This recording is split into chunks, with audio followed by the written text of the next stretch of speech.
Ladies and gentlemen, welcome back to day 2 of MLG 2013 Winter Championship. And you know what, Husky? As casters, we have to be careful about the promises that we make. Okay. But I am about to make a promise to you, the viewer at home. I guarantee you that a foreigner will win this next matchup. And no new taxes. Yes. djwheat approves of this message, Exactly. but that is right. A foreigner is going to advance from this round. I think it's one of only 2 rounds in this tournament where it is a guaranteed foreigner advancement. And based on how the tournament has gone so far, might be the only foreigners, in all honesty, to make it to the next round. It might be. We've got Killer versus Thorzain coming up in just a moment. We're going to talk more about that, but there's nothing better than watching a foreigner win in 1080p ad-free rather than just 720p. You can get yourself an HD pass for $9.99. Get yourself no ads, the 1080p and the VODs. You get your subscriber-only icons, which has Sundance's face. And everyone's always, the moment you drop in a chat channel, people are like, what's the command? And he's like, no, you have to have an HD The command pass is $9.99. And actually, I have been getting a lot of tweets of people buying the passes. They said the 1080p actually looks really, really good. Really so sharp. It's not one of those false 1080ps, which I think we've all experienced before.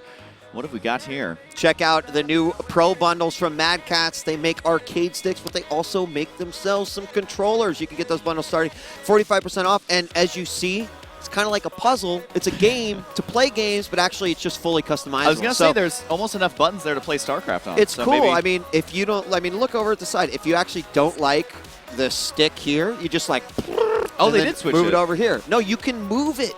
It's like, it's plug and play, Husky. I see. Yeah, and you can see the first one there kind of looks like a PlayStation controller. The other one looks like an Xbox. Exactly. I didn't know controllers were like Transformers now. I'm more of a mouse and keyboard guy. But it seems like controllers are catching up. They're getting kind of snazzy now.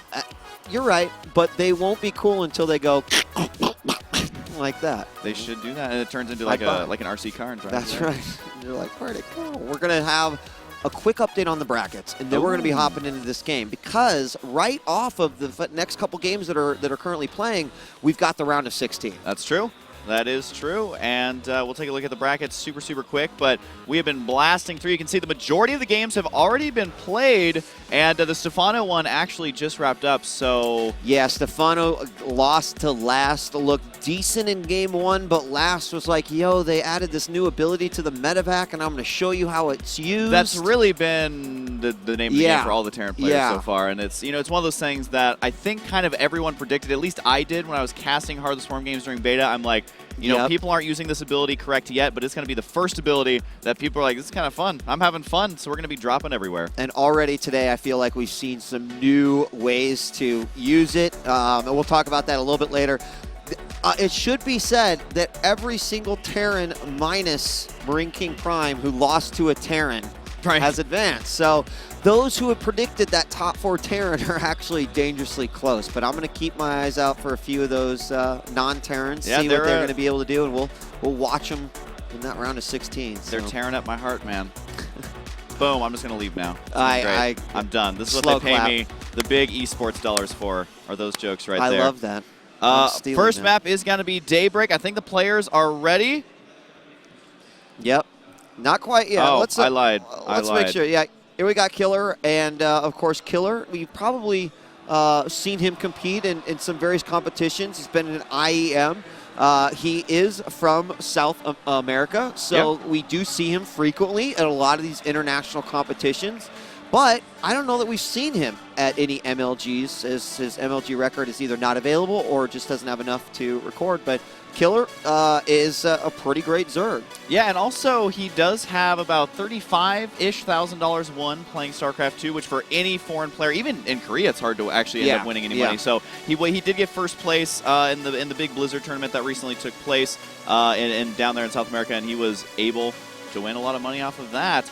But one of the only foreigners to win more money than him is the one you're looking at right now. The back of his head, that is, of course, Thorzain. He is one of the most successful foreign players. I can't remember his rank off the top of my head. I know he's not ahead of Stefano, but he is right up there with the best of the best and is pretty darn good. We'll take a look at his stat sheet in just a second. And I'm not sure if it's the lighting or if he actually has Puma red hair. But I was wondering that. It does. I don't know. Maybe it's like an EG thing. It is confirmed. Puma red hair. Producer, red hair. He dyed it in Korea. Which is, you know what, I'm cool with that. The more crazy hair colors we've got, the better. You can see very good versus Protoss, but actually all of his matchups here are pretty solid. And about a 50% win rate here at MLG. Yeah. So if you're a betting man, that's like, you know, throw it on red, throw it on black. It's about even. And I overall agree. record pretty good. Yeah, and he's one of my favorite foreign players. I mean, just the nicest guy in the world. I really liked watching him play. Love his story, his crawl up, winning TSL 3, and then sort of, you know, just running things after that. Yeah. He's always been, I think, will continue to be a mainstay in the European StarCraft 2 scene. So I'm ready to rock and roll. I know these players are ready, so let's go ahead and give them the okay. It is Killer taking on Thorzain. Both players say they are ready to go, and they're going to start the game for us, so we are going to jump into the action here. All right, of course, Team EG, one of the most successful teams out there. They've got a lot of good players, and that's important to note because that means Thorzain has access to practicing with those players, so I'm kind of curious to see. And EG does have quite a few Zergs on it that I'm sure Thorzain likes to slap around every now and then. Yeah, and as we get into the game, I really want to talk about, because I would love to hear from your perspective, anything sort of against the Wings of Liberty grain that you've seen. Let's introduce our players, and then we'll talk about that. Here in the southwest position as the red Zerg, he is one of the foreigners that will win this matchup, or could win this matchup, rather. It is Killer. And his opponent up in the top right side. Even if you're at your house alone, it's all right. No one's gonna hear you. Oh, looks like they have to do a quick pause there. So we'll wait to introduce him because he deserves better. He's like, he deserves moving units. We're stopping time for my introduction. And we got to get the dramatic zoom and twist. Our spectators have been doing that a lot. But you can move now. Oh, there we go. Yes, oh, there we go. Thank God you can finally move. I know. I mean, for how long in Wings of Liberty was during the pause, that's right. And we're just like, man, it'd be so awesome if we could just see if this one thing was building and we're not even... Oh, okay, you just need to fix his life bars. Looks like he's good to go, and we're back in this one. All right, up in the top right side, having paused the game while his opponent did because he was too terrified, obviously. Even if you're home alone, clap for EG's Thorzain. There it is. No twist, though, on that one. He ran out of twists. That's fine. He ran out of twists. Spectating is a lot of work. They got to take breaks here and there. So what I wanted to talk about earlier is we watched the opening sort of unfold here is this. You know, every single, we've seen so much Wings of Liberty strategy. It's kind of like there's been some stuff that's totally just been ingrained into your brain. But one of the first games I saw, which was Leenock versus Baby Knight, Leenock blew my mind. I mean, full blown, just by doing stuff that I hadn't really seen yet, and did it with confidence. Not like, oh, I'm just going to try this and see if it works. Right. And it made me really giddy knowing, oh my gosh, it's here. I'll say that when I first saw that, I thought Leenock was just kind of being like, well, I'm outclassing him anyways, so I'm just going to do whatever I want. But I was actually talking backstage, and apparently on Korean Ladder, they are using that play style a lot, where they're using those swarm hosts. That game was versus Protoss, but apparently, you know, the Koreans are playing around with the new units quite a bit. They're not kind of like sticking to their guns and being like only doing Wings of Liberty strategies. So they're trying to figure that out, and I feel like, looks like there's going to be another pause right there, but I do feel like the new units are going to be playing lots of roles, but right now players seem to be messing around kind of with the new features of each unit. So like the medevac speed boost, I think, is easily, there we go, got the epic twist there. Almost makes pausing worth it, man. Is he building a Rax Husky? He is, I think. Yes, he is. Right in, there we go. My bad eyesight. If we could just cast the whole game this close, that would benefit me. I don't think anyone else would quite like that. But anyways, the new abilities are being used. The new units, not as much, but I will say that Hellbat's extremely effective in every single matchup. And right there, maybe they're going to do one of those, you know, you use the mouse, I use the keyboard type situations. Have you ever played those? Very difficult. Gosh, they're so much fun. They say two minds is better than one, but not when it comes to StarCraft. I got to watch actually Idra and Machine attempt to do this. Oh my God, that's hilarious. It was really quite awesome. Especially since you know Idra's just going to get so mad at Machine the entire time, but he won't say it. He'll just glare at him. The attempt, at first, they get confident and cocky because they're like, wait a second, this is easy. I mean, and then when they suddenly are trying to like stutter step, and it just turned to hell. It's so good. What's really hard is playing with mouse only. You think it'd be like, oh, you take away 50% of your efficiency. No, it's actually like 95% of the efficiency. Yeah, it's without having a keyboard there. So I'm not quite sure what they're doing. Looks like they're just making sure everything's set up. I say this every time they pause, but it is so important. Get the kinks out of the way. First game, first couple of seconds. And he said his control wasn't working, which is quite a useful key. I'd say that's worthy of a pause. And it's not necessarily like we've been in these, key moments where it's like, oh my gosh, he totally threw off me building my 12th SCV. Like, that's rough. And he's going to go ahead and go back in. So we are back in this. Oh, yeah. He must have tested it again. Is it? I can't remember. Is this like StarCraft 1? Do you only get like a certain amount of pauses? I can't remember. Yeah, it says 1 remaining for killer. Ah. So, again, obviously you guys know not having a control key could make it kind of difficult to build control groups, which sort of need to Which are quite important. You can't really do positions on the map groups either without that. So there's Thorzain right there. He says, you know what? Control key or no control key, I want to play. He is ready. He is absolutely ready. He looks snazzy with that haircut, I got to say. Kind of liking the hair dye there. All right, I think we're going to go ahead and re-game there. Nothing was really missed out on. And I don't even think, leaning all the way in, I don't think Killer had any scouting whatsoever. So that's not going to be anything. And they did make him log out of the game right away, so he wasn't able to see the build order, anything like that. Always something to make sure that the players don't click on that build order. Because you can see, like, if you click on the build order, you can see the timing of the barracks. I'm just looking at myself, the timing of the refinery and the timing of all the first SCVs. So I was watching the screen. He didn't get to see that. So kind of an even playing field here. No advantage either way. Yeah, and it's smart to do. And just as a reminder, it's kind of nice going into a tournament knowing that, hey, if there is a disconnect, there's a way to get it back. Something that we never wish or hope upon a tournament, but it's finally nice to know that there's a little bit of breathing room. Yeah. Take command. I actually hope. I don't know if you've been seeing some of these games, but there's very decisive moments like that Sase game, unfortunately, with the hold position actually messed it up. Yes. It'll be cool. Yes. I don't know if MLG is going to release the replays or not, but it would be very cool to step in there and see. Because the army was right there, so you could almost just have it automatically play out, see exactly what would have happened there for him. Well, and you guys did the best 3-1, which I don't know if you've heard me say, but I think is just freaking awesome. Like, I loved it. I just loved it so much. So, I mean, in like 10 years, there needs to be the What If StarCraft series where we just go back and find these games and be like, Sase. And, you will now play once again. He's an old withered man by then. He has a beard. Let's see if you can finally overcome that one hold position that haunted you. This is your final test. Yeah. All right. So maybe not 10 years. Maybe a couple years. I mean, they might have I wonder if they would have. Of course. StarCraft 3 by then? I don't know. No. Because it took them like 12, 13 years. In StarCraft 3, you'll be able to take any replay from any iteration of StarCraft and just drag and drop it in there. You can drag replays from other games in, and it'll just make units so you can watch it. The Galaxy editor is so amazing. It's like, compiling it. Yeah, suddenly it's like, how to get my max. Honestly, that's how Blizzard should take over the gaming industry. Just make something where you can import a replay file and just play that game. Surely there's no legal issues associated with this at all.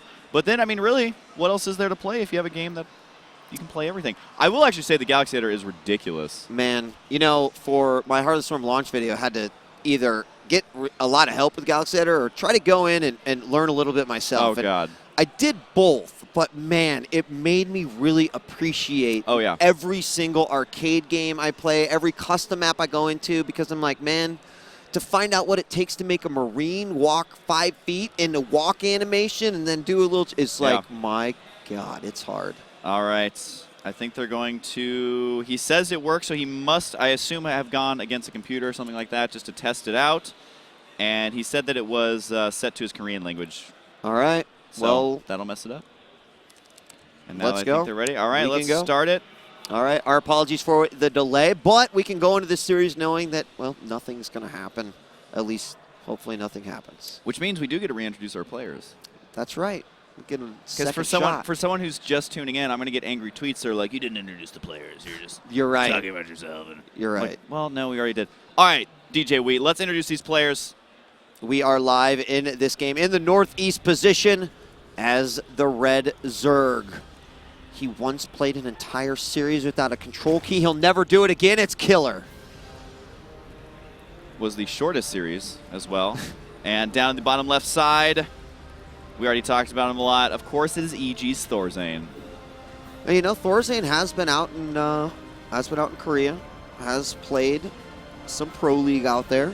Of course, we always talk about how that gives you a little extra practice. Let's get you access to a huge pool of players. Yep, a lot of confidence too. Just being on stage helps a lot.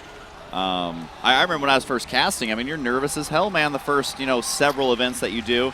And so the more practice, the better. Now it's just like second nature, which is a good thing for these players. I know Thorzain has played in a lot of tournaments and has won a lot of tournaments.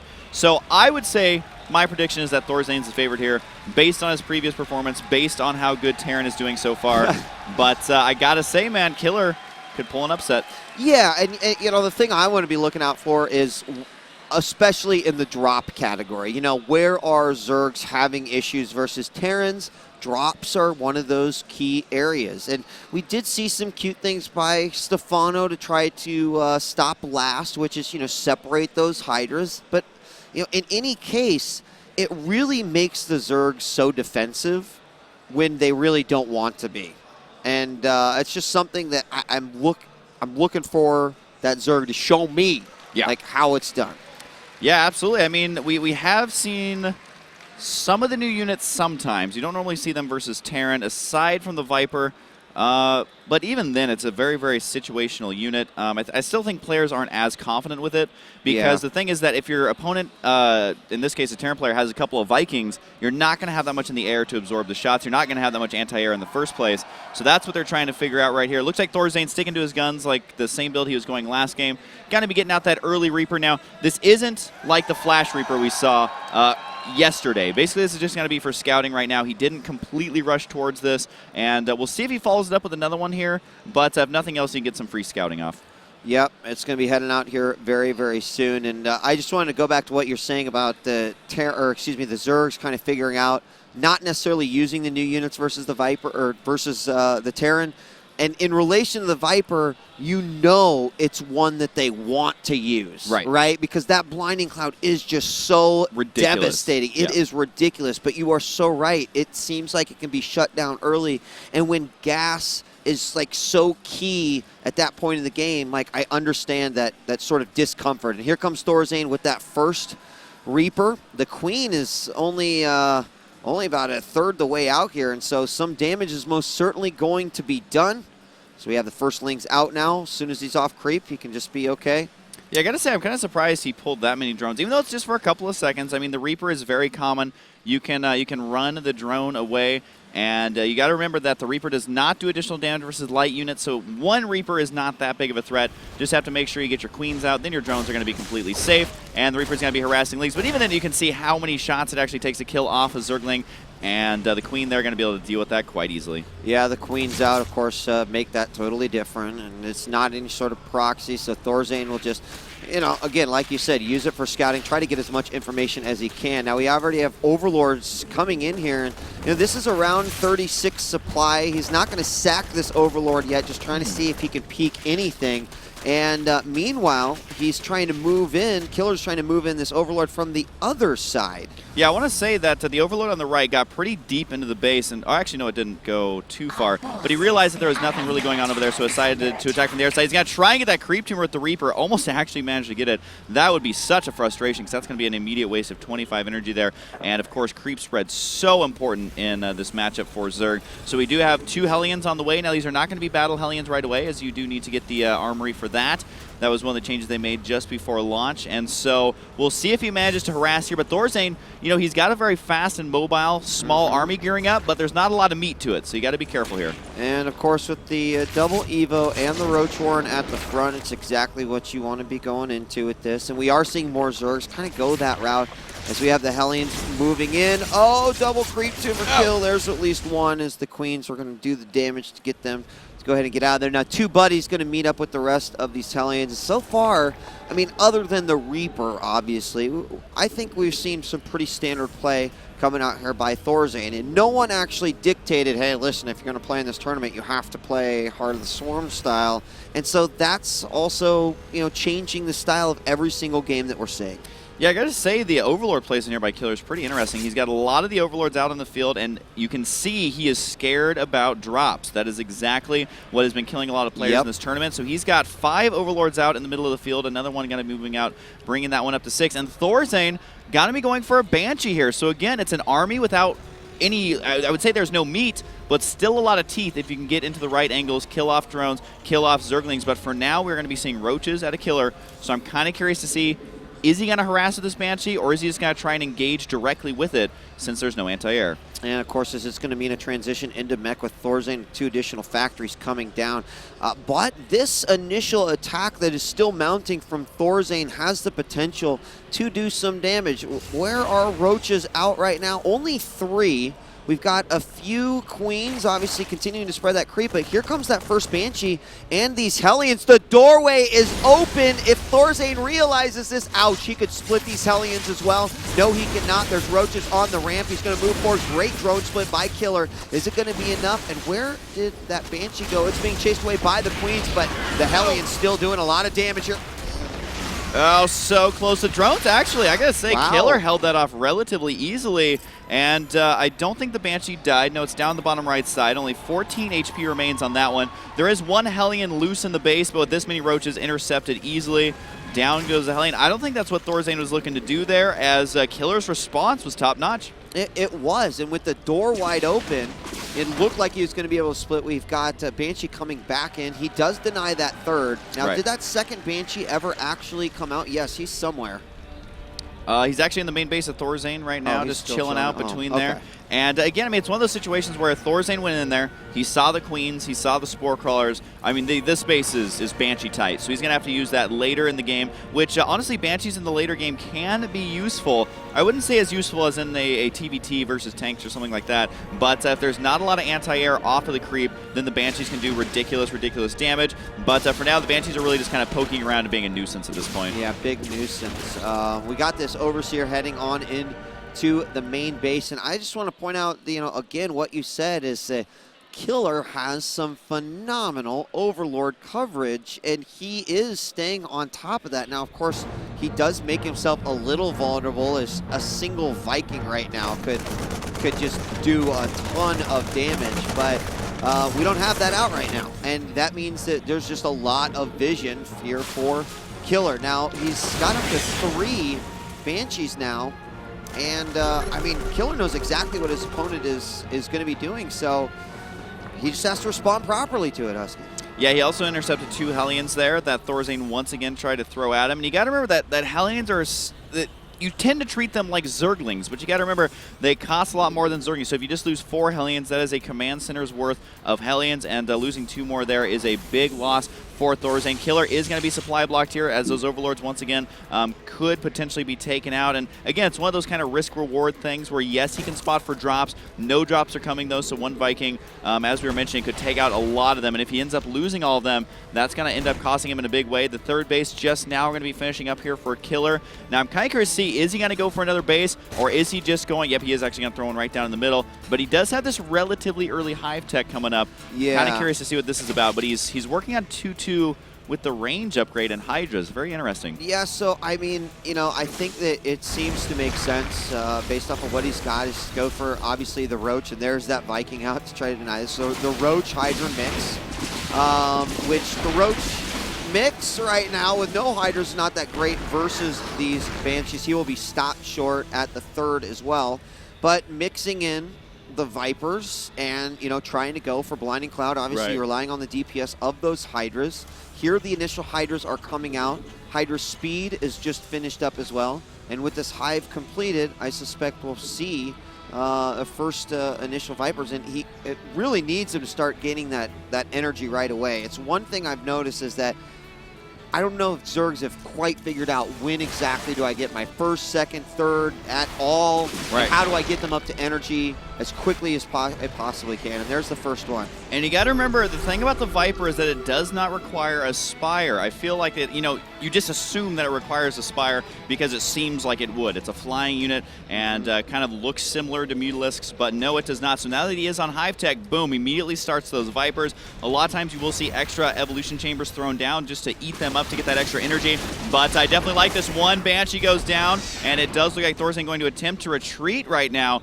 as he doesn't manage to get the rest of them there. But again, I like this from Killer. He's getting the right unit composition. Roach Hydra Viper is the way to go. You can pull in Thors. You can Blinding Cloud Siege Tanks. The Hellbats aren't going to do much. Do have to watch out for Widow Mines, though, if they're very well placed. Now, I just want to look at the army composition of Thorzain, because one of the questions is, what exactly are you doing to deal with the Vipers? He's only got one Viking out right now, and you do have the Thors.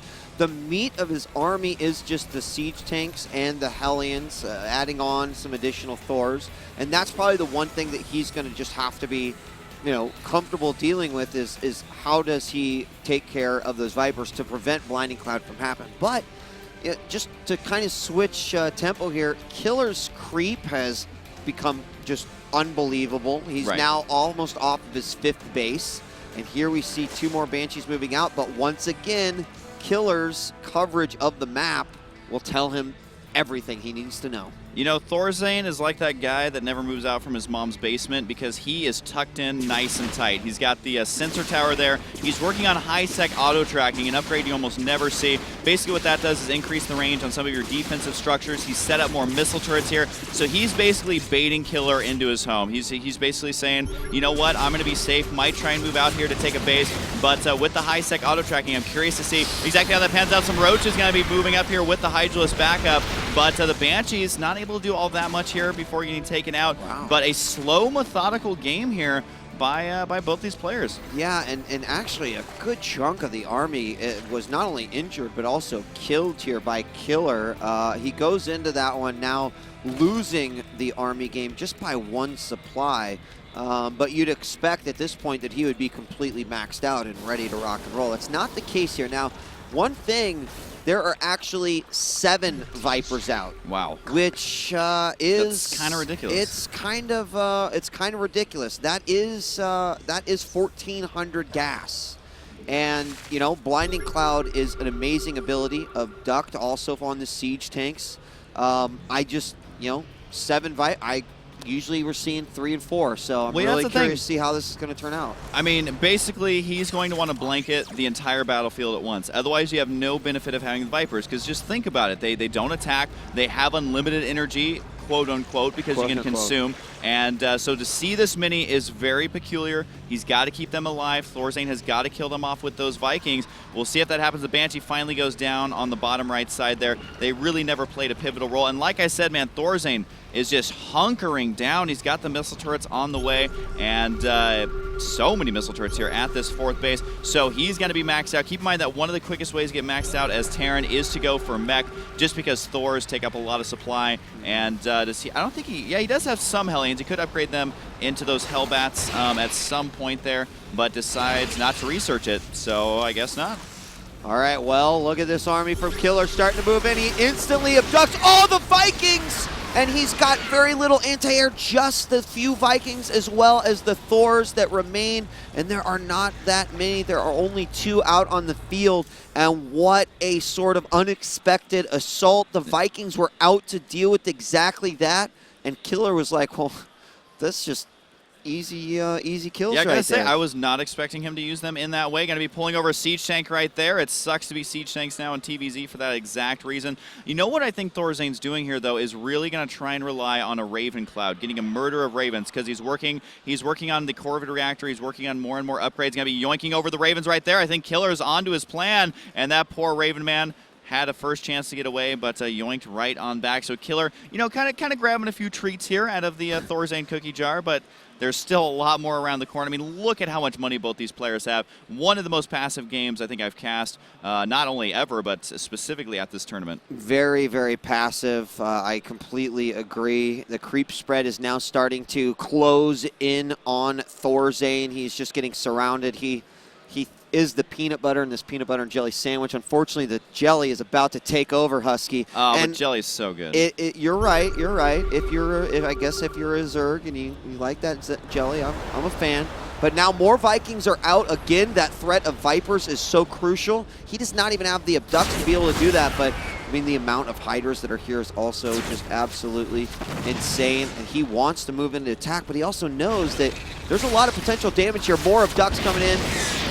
here come the returning Vipers with a lot of energy. Yeah, this is just silly at this point. I mean, we do have the servos on the way. We have 6 command centers on the way for Thorzain right now. He's going to go ahead and I can only assume upgrade those in orbitals. But you can definitely tell that this was Thorzain's plan from the beginning. I mean, this is how he started the build in both games because, of course, there was the issue in that first game right at the beginning, so he had to regame. But at this point, I mean, what does a Zerg player do? Do you try to attack that stronghold? Here comes a bunch of Hellions running by. Keep in mind, they can be upgraded into the Hellbats in just a moment as he's about to get that servo upgrade. Yeah. And Spinecrawler's here for the defense. And Husky, you know, suddenly the Hellbats seem like the absolute perfect answer to everything that's going on right now.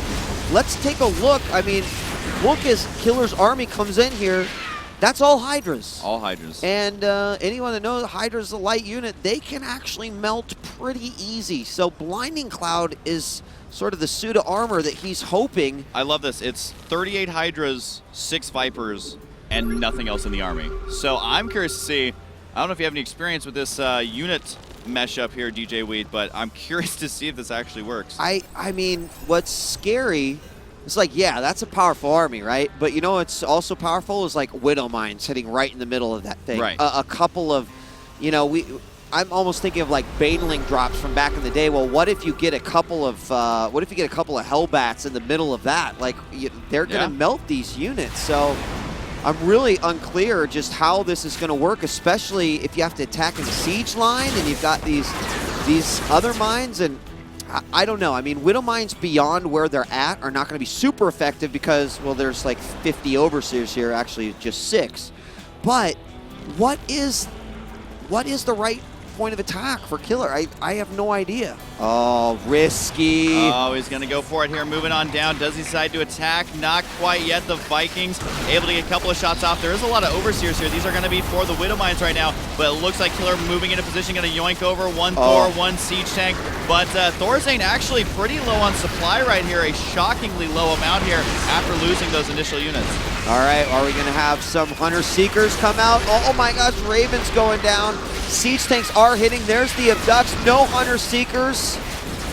Oh my gosh, and look, I mean, Killer retained a lot of the army right there and continues to just abduct more units in. Yeah.